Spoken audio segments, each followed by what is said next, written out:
Hello friends. Welcome to Bromasty with Cartoon. एक गांव में श्यामलाल नाम का एक किसान अपनी पत्नी और 3 लड़कों के साथ रहता था।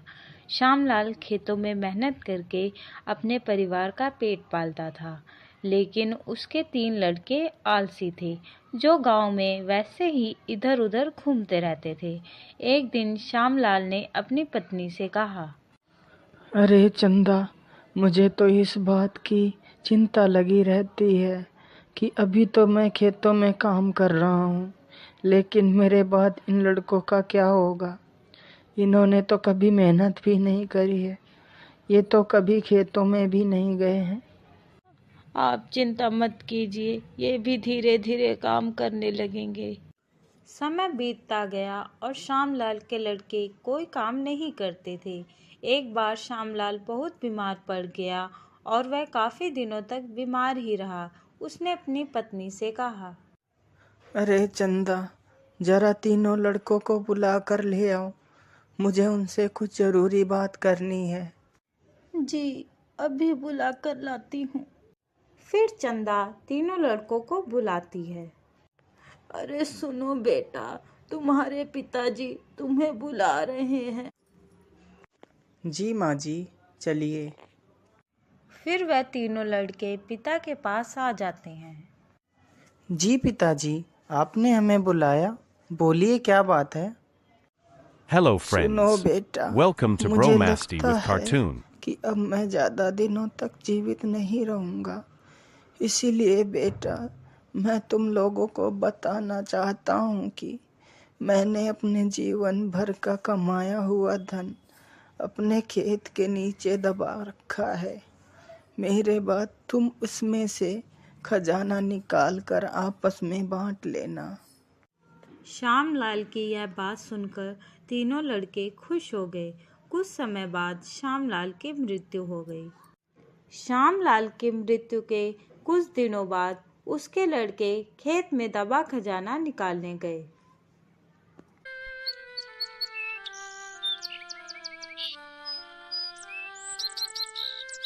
Hello friends. Welcome to Bromasty with Cartoon. उन्होंने सुबह से लेकर शाम तक सारा खेत खोद डाला, लेकिन उनको कोई भी खजाना नजर नहीं आया।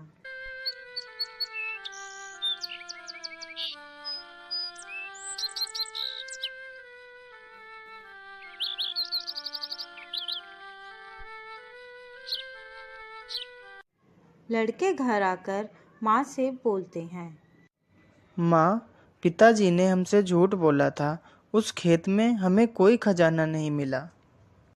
तुम्हारे पिताजी ने जीवन में यही घर और खेत ही कमाया है, लेकिन अब तुमने खेत खोद ही दिया है, तो उसमें बीज भी बो दो। ठीक है माँ जी, जैसा आप सही समझें। लड़कों ने माँ के कहे अनुसार खेत में बीज बो दिए और खेत की देखरेख करते रहे।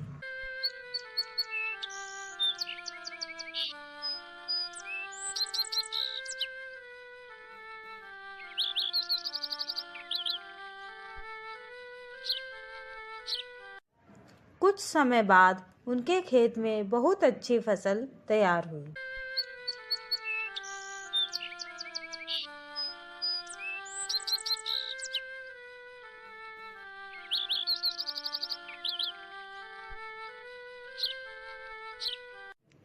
फिर वह उस फसल को काटकर बाजार बेचने गए।